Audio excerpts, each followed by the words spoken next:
Salvem, amantes do Agora Vai! A gente tá nos finalmente. Esse é o último vídeo que a gente vai fazer antes da vistoria. No vídeo de hoje vocês vão ver como a gente fez para fixar essa placa solar no teto do nosso carro, entre outras coisinhas mais, como a instalação correta das faixas reflexivas laterais nas laterais do carro. Então, antes de qualquer coisa, se inscreve, deixa o seu like aí e comenta hashtag Agora Vai, se você tá tão ansioso quanto a gente para essa vistoria do Inmetro. E bora trabalhar.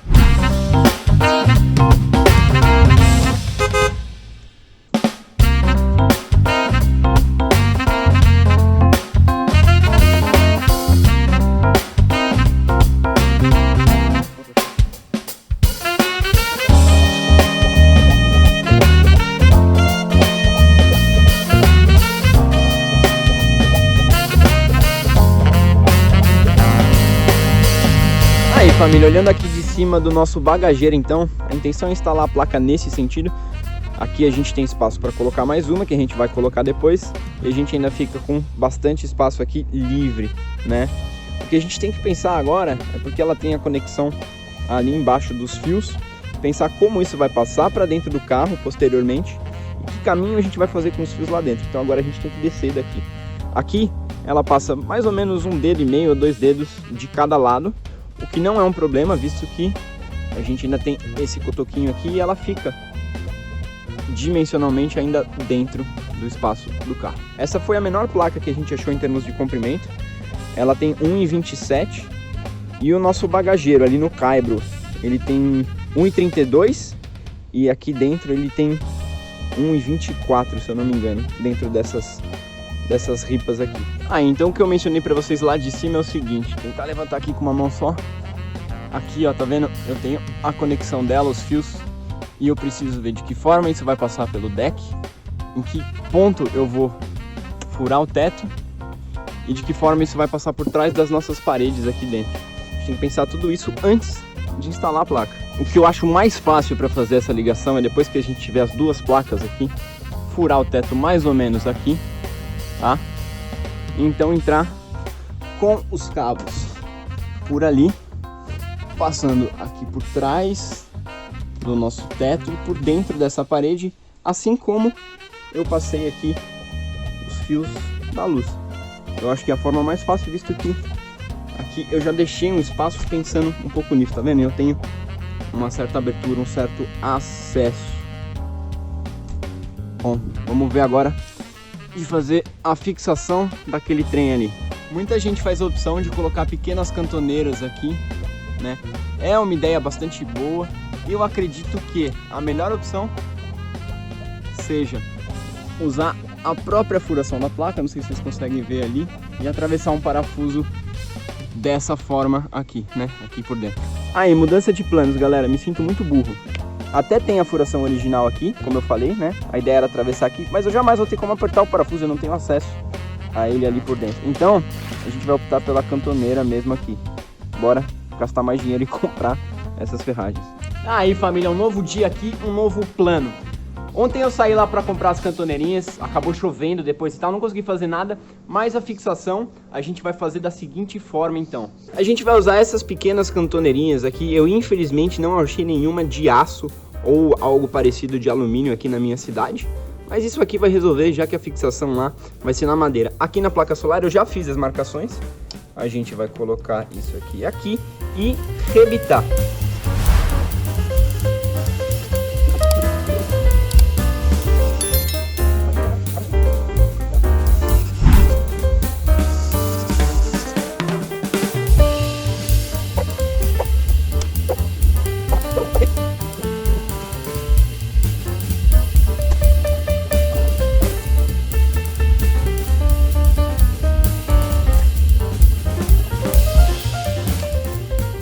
Que ficou da seguinte forma então, tudo rebitadinho aqui.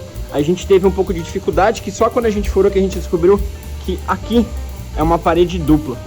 E por dentro, não sei se vai dar pra ver ali, mas ficou da seguinte forma. Por último, antes de subir lá, eu coloquei essas borrachas adesivas aqui, só pra ver se eu consigo de alguma forma evitar um pouquinho da vibração.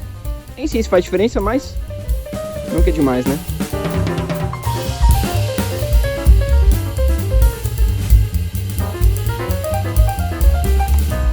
Então aqui vai ficar assim, ó.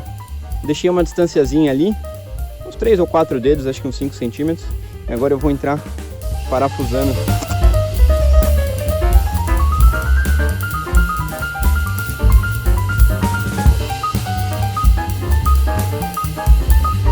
Fixado com sucesso, tudo bem simples. Foram 4 cantoneirinhas de 1 polegada desse lado, 4 cantoneirinhas de 1 polegada daquele lado. Lembrando que eu deixei ali um espaço de mais ou menos 5 centímetros para a borda, não quis chegar muito na beirada. E aqui depois a gente vai colocar mais uma placa solar nesse espaço aqui, que ela deve vir mais ou menos até um alinhamento da porta aqui. Rebite pop, rebite de pressão na placa solar. Parafusinho simples e cantoneira simples aqui. Isso vai resolver por enquanto. Aí, como a gente comentou lá nos stories, essa aqui é uma placa Resun, da marca Resun, de 155 watts, monocristalina. E deixa eu perguntar, vocês sabem a diferença das placas solares monocristalinas para as placas solares policristalinas? Eu vou contar para vocês já, mas comenta aí se você sabe. Basicamente, o painel solar monocristalino, como o próprio nome diz, é feito com pedaços maiores, por assim dizer, de cristal de silício. Isso dá uma eficiência de 15 até quase 25% maior a esses painéis e um aproveitamento de espaço também muito melhor. Então, numa placa do mesmo tamanho, eu consigo uma eficiência energética melhor. O painel solar policristalino, por sua vez, é uma tecnologia mais recente, mas menos eficiente.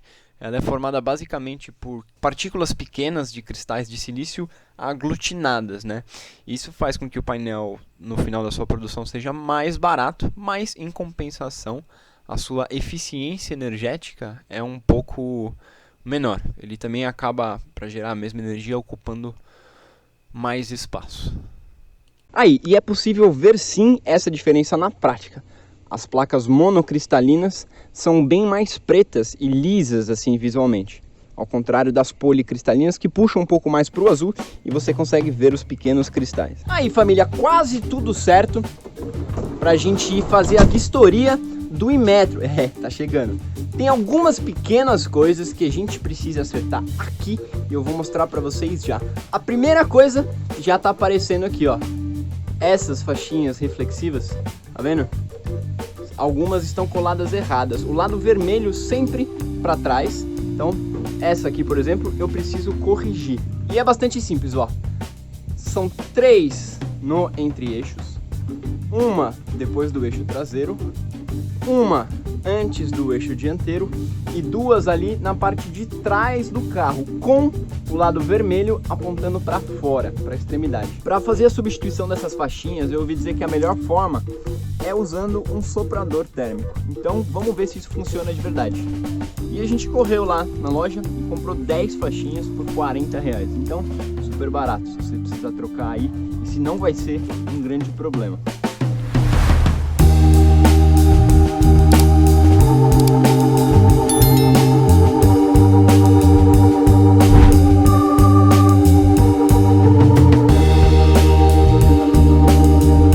Coloquei ela no mesmo lugar que estava a outra, até para não ficar aquela marca feia de cola. Essa aqui acaba sendo dividida pela porta, tá vendo? Foi a única que eu precisei trocar desse lado. Todas as outras estão no sentido correto, com o lado vermelho apontando para trás. Agora a gente tem que substituir algumas do lado de lá e colar 2 ali no para-choque. Aí galera, aqui na parte de trás a forma certa de instalar é desse jeito, sempre com o lado vermelho apontando para fora. Então em um dos lados, né, ela vai ficar de ponta cabeça, o que não é um problema. Preferencialmente instale no para-choque, mas se o para-choque for muito baixo ou não for possível fazer essa instalação, você pode instalar aqui sim. De maneira geral, procure instalar as faixas refletivas a cerca de 50 centímetros a 1 metro do chão e procure manter uma distância igual entre uma e outra. Cuidado na hora de remover a película que protege o adesivo, tá? O adesivo, a faixinha, ela pode partir. Aí, ficou de ponta cabeça sem problema, contanto que ela esteja na orientação correta.